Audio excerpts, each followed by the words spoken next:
네, 안녕하세요. 오늘 제가 말씀드릴 주제는 자격증에 대한 얘기를 좀 해보려고 합니다. 사실 자격증이라는 것이 취업을 보장하진 않아요. 그것은 인정을 해야 될 부분인 것 같아요. 어떤 자격증이 있다고 해서 취업으로 이렇게 직결된다기보다는 어떤 것은 자격증이 있어야만 취업이 되는, 또는 이게 유리한 것도 있는 거죠. 빅데이터 쪽은 제가 한번 소개해드린 영상이 있어요. 그거 좀 참조를 해주시는 게 좀 좋을 것 같고요. 빅데이터 쪽은 크게 저는 시스템, 물론 기획일도 있어요. 기획, 시스템, 분석, 데이터 분석이죠.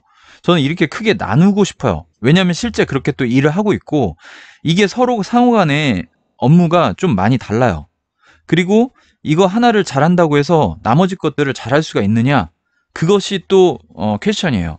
무슨 얘기냐면 빅데이터 활용이라든가 빅데이터를 어떻게 써야 된다는 전략가들이 있고, 그걸 기획하는 사람들이 그걸 시스템을 구축하고 데이터 분석까지 하기가 좀 쉽진 않아요. 그것만으로도 충분히 벅찬 일이 될 것이고, 시스템을 만드는 사람들은 뭐 하드비라든가 데이터 처리라든가 그다음 대용량 처리, 시스템 구축, 뭐 이런 일들로 인해서 그것만 정말 전문적으로 하기도 쉽지가 않습니다.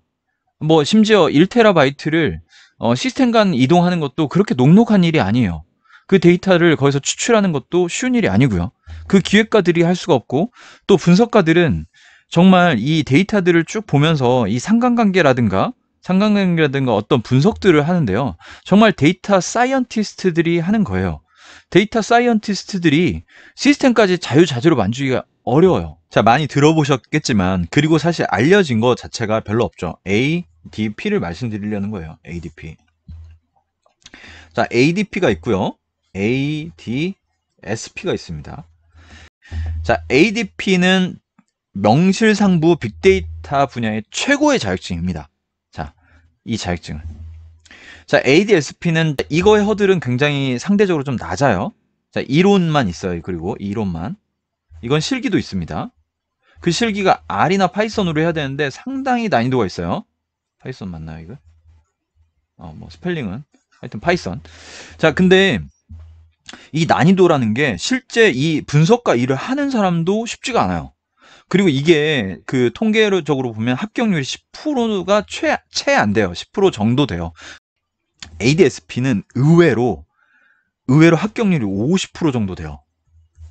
그리고 비전공자나 일반인 분들도 뭐 빡시게 2주에서 3주 정도를 책을, ADSP 관련된 책이 있어요. 그거를 여러 번 반복해서 보시면 취득도 가능하다.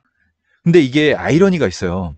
자, 그러면 나도 빨리 취득해야지, 그런 생각을 하실 수 있겠지만, 그게 메리트가 있냐, 이런 식의 생각을 해요. 그게 뭐 조금 어려운 말로, 어렵을지 쉬울지 모르겠지만 ROI라고 하는데, 투자 대비 효과. 근데 어려운 자격증일수록 사실 가치를 인정받죠. 하지만 취득하기 어렵죠. 무슨 얘기냐면 시간을 투자를 해야 돼요. 내가 모든 거에 시간을 투자할 수 없잖아요. 영어도 해야 되고, 뭐 소프트웨어 공부도 해야 되고, 뭐 시간을 막 여러 가지로 쪼개서 써야 되는데, 내가 뭐 이것도 하고 저것도 하면 좋지만, 자, 이게 한 2, 3주 공부해서 된다. 그러면 왜 안 따겠어요? 따면 돼요. 하지만 누구나 2, 3주 정도 공부해서 따는 자격증이라면 그것만으로 이 사람의 어떤 가치를 인정해가지고 그 일을 시키진 않겠죠. 상식적으로 접근해봤을 때도. 그래서 어떤 식으로 생각을 하셔야 될 것 같냐면, 자, 빅데이터 분야로 기획자든 시스템이든 하시려는 분들은 저는 뭐 ADSP 정도는 취득을 뭐 하시는 거를 추천을 드립니다. 왜? 그렇게 시간 많이 투자 안 하고 취득할 수 있는데 왜 안 합니까? 하지만 이 자격증이 있다고 어딘가로 취업하는 건 아니에요. 예, 그거 오해하시면 안 되고.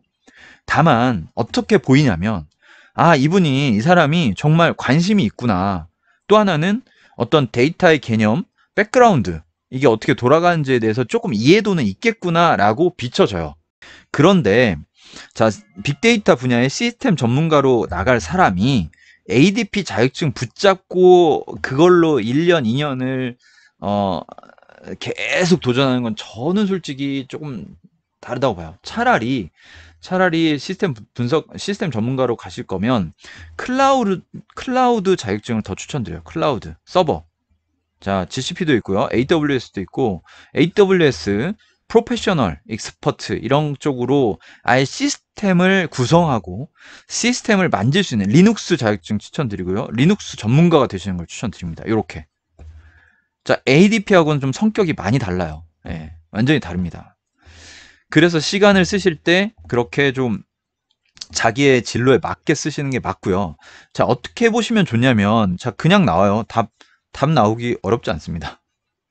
자, ADSP 제가 조만간 한번 저도 정리해서 한번 올리려고 하는데, ADSP 책을 보면은 뭐 사시기 부담스러우시면 서점 가시면 되죠. 서점 가셔서 한번 ADSP 책을 열어보세요. 열어보시고 초반에는 그냥 이론적인 얘기니까 괜찮아요. 근데 3장쯤 가셔서 이제 R에 대한 얘기가 나와요. 그리고 통계 얘기가 나옵니다. 자, 이때부터 머리가 지끈지끈 아프고 재미없다. 근데 나는 개발 쪽이라든가 IT 쪽에 관심이 여전히 있다. 그러면 ADP보다는 약간 시스템이나 개발 쪽이 더 맞을 가능성이 좀 있어요. 근데 그 통계 숫자를 보니까 나의 가슴이 막 설레이가 됐다. 아니, 그런 분이 있더라고요. 제가 실제 만났어요. 그 아니, 한 달 좀 이내에 만났는데, 막 그렇게 숫자만 보면 너무 즐겁대요. 하루 종일도 본대요. 그 사람의 성향이니까 어떤 사람은 수학을 좋아하고 어떤 사람은 영어를 좋아할 수 있잖아요. 그거는 뭐라고 말하겠습니까? 그래서 나는 뭘 해야 될지 모르겠어 이런 분들은 일단 가세요. 가셔서 ADP 책을 찬찬히 보시고 자, 어디 자리 의자 같은 데 앉아서 하나하나 넘겨보세요. 그리고 그러다가 1장, 2장까지는 그렇게 부담스럽지 않게 넘어가실 텐데 한 3장쯤 가서 R과 통계를 보실 때 이게 점점 내가 깊이 있게 뭐 빠져들면서 시간 가는 줄 몰라진다. 그러면 ADP일 가능성이 굉장히 높습니다. 그분들 꼭 하세요. 자, 무조건 지금부터 도전하세요. 이게 지금부터 도전하셔도 가치가 있는 게 뭐냐면 취업을 하셔도요. ADP 자격증 있는 사람 거의 없어요. 자, 3년 정도 일하셔도요. 그리고 ADP는 바로 못 답니다. ADP SP가 있거나 아니면 경력이 있어야 돼요. 자, 경력을 채우고 따시려고 안 하셔도 돼요. 자, 기술사 같은 경우도 저도 4년 채우고 정보처리 기사 따고 4년 채우고 바로 취직을 했는데 자격 요건 되고 나서 공부하실 필요 없어요. 미리 공부하시다가 자격 요건 돼서 바로 시험 보셔도 돼요. 자, ADP 지금부터 준비하셔도 됩니다. 이론은 겹치는 데가 되게 많아요. 그래서 ADSP를 공부하시고 ADP로 가시면 되는 거고 그 통계라든가 확률을 정말 좋아하는 전제로 내가 빅데이터 분야에 최고의 자격증을 따겠다라고 목표하시는 분들은 강력하게 추천을 드립니다. 하지만 그게 아닌 제가 지금 충분히 설명드렸죠. 아닌 경우는 비효율적이다 라는 생각이 듭니다. 효율을 따져야 될 분들은 잘 고민을 하시는 게 좋고요. 그걸 확인해 보시기 위해서는 서점으로 가셔가지고 ADSP나 ADP 책을 한번 보시면 될 것 같고요. 자, 자격증 관련해서 뭐 검색해 보시면 나오긴 하는데요. 제가 잠깐 보여드리면 자, 네이버에 ADP 자격으로 검색을 해보셔도 나오긴 한데 dataQ.or.kr에 가보시면 데이터 자격증 관련된 게 있습니다. 빅데이터 분석 기사. 여기 있네요. 데이터 분석 기사, 데이터 아키텍처 전문가. 데이터 쪽으로 전문 자격들인 거죠. 이게 데이터 아키텍처. 그 다음에 제가 설명드린 게 데이터 분석 전문가예요. 이게 ADP입니다. ADP 자격증이에요. 자, 그래서 이거 여기에 들어가 보셔가지고 한번 천천히 보시면 될 것 같고요. 데이터 기획. 말씀드렸죠. 기획도 있어요. 분명히. 그리고 데이터 분석. 실제 분석하는 거고 시각화 보여주는 거.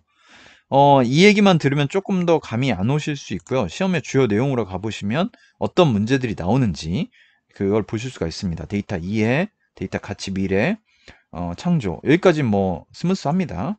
자, 근데 이제 ETL, 데이터를 뽑아내는 거, 그리고 조금씩 난이도가 있는 얘기들이 나와요. 처리 기술, 클라우드 인프라도 여기에 다뤄지네요. 자, 그리고 이제 제가 말씀드렸던 그 R이 나오면서 여기서 통계가 나와요. 통계 분석, 자, 다변량 분석, 시계열 예측, 그리고 조금 더 어려운 개념들이 나옵니다. 클래시피케이션, 클러스터링. 이게 데이터 마이닝 개념이에요. 데이터 추출하는 그런 것들이 나오고 시각화, 이건 보여주는 거예요. 어떻게 보여줄지. 그래서 여기만 보면은 사실 빅데이터를 조금이라도 관심 있게 생각하신 분들은 아실 만한 흐름이긴 해요. 그래서 이론은 어떻게 보면 공부로서 가능한 범위가 됩니다. 근데 1급은 실기가 있어요. 그래서 데이터 전문가 자격증은 실기가 있습니다. 그래서 그 실기 시험을 준비를 하셔야 됩니다. 실기 시험 데이터 분석. 요거는 그 R이나 파이썬으로 알고 있어요. 어쨌든 명실상부 최고의 자격증이에요. 예, ADP 자격증 있다 그러면 일단 인정은 뭐 100% 합니다. 아까 말씀드렸듯이 근데 그게 있다고 해서 취업이 되냐 이거는 조금 어떤 연관관계를 좀 약하게 생각하시는 게 좋아요. 무조건이라는 건 없어요. 하지만 굉장히 유리하게 작용할 수는 있다라고 말씀드릴 수 있어요. 자, 그렇죠. 그래서 ADP는 자격 요건이 있습니다. 준 전문가를 따시거나, 아까 그 ADSP를 따시거나, 아니면 박사학위를 바로 취득했거나, 아니면 이러한 실무 경력들이 있어야 돼요. 녹록한 시험은 아닙니다. 그 자격증이라는 게 모든 걸 다 대변해 주진 않지만, ADSP 책 같은 걸 보면 어떠한 것들이 다루어지는가, 어떠한 빅데이터가 무엇인가를 개념적으로 조금 이해하는 데도 상당히 도움이 됩니다. 그러니까 많은 시간 투자하지 않아도 된다고 하니 이 분야로 진출을 생각하시는 분들은 한번 꼭 추천을 드려봅니다. 네. 관련돼서 질문 있으시면 질문 주시고요. 저도 이거 내용 한번 실제 안쪽 내용도 한번 다뤄볼 기회를 가져볼게요. 들어주셔서 감사합니다.